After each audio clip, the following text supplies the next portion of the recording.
بسم اللہ الرحمن الرحیم۔ السلام علیکم دوستوں، امید ہے آپ سب خیریت سے ہوں گے۔ حضرت لقمان ایک شخص کے غلام ہوئے۔ وہ شخص آپ کو بیچنے کے لیے بازار لے کر آیا۔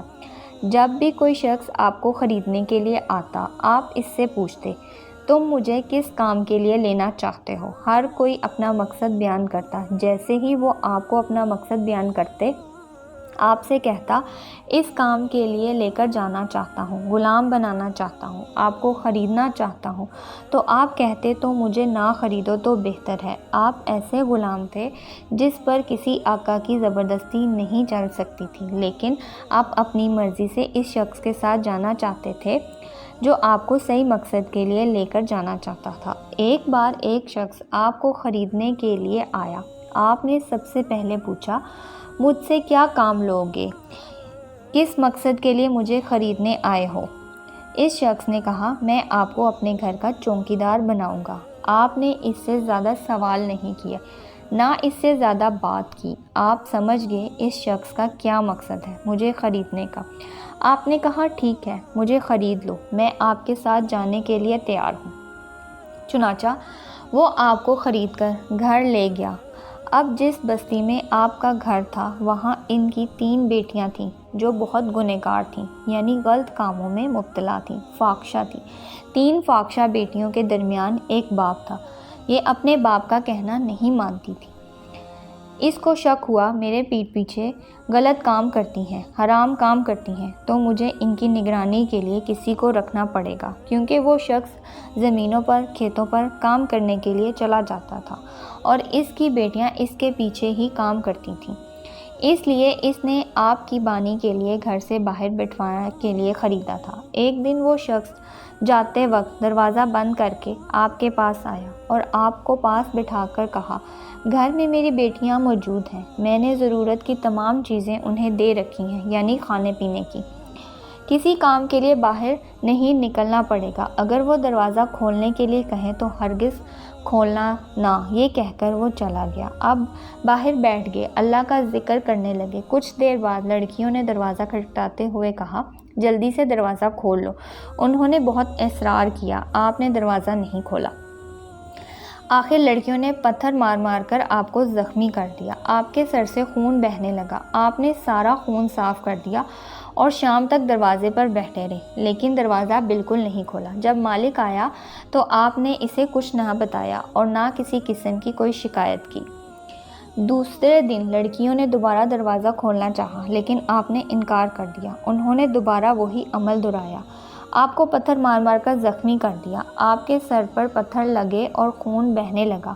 اپنے خون کو صاف کیا۔ آپ نے ایسا اس لیے کیا تھا کہ مالک کو پتہ نہ چلے کہ ان کی بیٹیوں نے آپ کے ساتھ ظلم کیا ہے، اور شام تک دروازے پر اسی طرح بیٹھے رہے۔ جب مالک آیا تو اسے کوئی بات نہیں بتائی۔ وہ روز آ کر پوچھتا تھا، بیٹیاں گھر سے باہر گئی تھیں تو آپ کہتے نہیں نکلی تھیں، نہ ہی کوئی زبردستی کی تھی، وہ تو گھر ہی رہیں۔ کچھ دن گزرنے کے بعد ایک دن تیسری لڑکی نے کہا، اللہ کی قسم، اس غلام کی کیا شان ہے، نہ اس نے ہمارے باپ سے ہماری شکایت کی ہے اور نہ ہی یہ کہا کہ ہم گھر سے باہر نکلنے کے لیے اس کو کہتی ہیں، اور نہ ہم اس کو پتھر مارتے ہیں، اس کو زخمی کر دیتے ہیں۔ یہ تو اللہ کا اتنا اچھا بندہ ہے، اس کو دیکھ کر میرے دل کی دنیا بدل گئی۔ سچ میں تو بہت نافرمان ہوں، یہ تو بہت اطاعت گزار ہے، اللہ کا نیک بندہ ہے، میں بھی ضرور توبہ کروں گی۔ یہ کہہ کر اس نے توبہ کر لی۔ جب اس نے توبہ کی تو دوسری بہن نے دیکھا، میری بہن اس غلام کی وجہ سے توبہ کر رہی ہے، میری بہن کتنی اچھی ہے اور میں کتنی نافرمان ہوں، اب تک گناہوں میں مبتلا ہوں، غلط کام کرتی ہوں، اب میں توبہ کرتی ہوں، کیوں نہ توبہ کر کے اللہ کو راضی کر لوں۔ اور یہ کہہ کر اس نے اپنے تمام گناہوں سے توبہ کی۔ یہ دیکھ کر تیسری بہن نے کہا، میری دونوں بہنیں اور اس غلام کی کیا شان ہے۔ یہ دیکھ کر ان تینوں نے دیکھا دیکھی گناہوں سے توبہ کی۔ اس 3 بیٹیوں کے باپ نے حضرت لقمان حکیم کو کیوں غلام بنانا چاہا، ان کو کیوں خرید کر چوکیدار بنایا؟ کیونکہ وہ جانتے تھے وہ اللہ تعالیٰ کے نیک بندے ہیں۔ اللہ کے نیک بندے، ان کی صحبت بدکار فاحشہ عورت بھی نیک بن سکتی ہے۔ اللہ والی بن سکتی ہے۔ ان کو یقین تھا میری بیٹیاں مجھ سے نہیں سدھری، میرے پیٹھ پیچھے گناہ کرتی ہیں، لیکن اللہ کے نیک بندے کی نظر پر بدل جائے گی۔ صرف کچھ دن میں جوان بیٹیوں کا حال ہوا، آپ اتنی نیک بن گئیں۔ حضرت حکیم لقمان آپ کی تاریخ، آپ کے بعض نصائح کا ذکر قرآن مجید میں بیان کیا گیا۔ کون سی چیز تھی جس میں ان تینوں فاحشہ بہنوں کو اللہ کی طرف متوجہ کیا؟ حضرت لقمان حکیم فرماتے ہیں، میں نے اپنی زندگی میں مختلف لوگوں کا علاج کیا، مگر اس طویل عرصے میں میں نے دیکھا کہ انسان کے لیے سب سے بہترین دعا محبت ہے، محبت اور عزت ہے۔ کسی نے پوچھا ایسا کرنے سے آرام نہ ملے تو پھر کیا کرنا چاہیے؟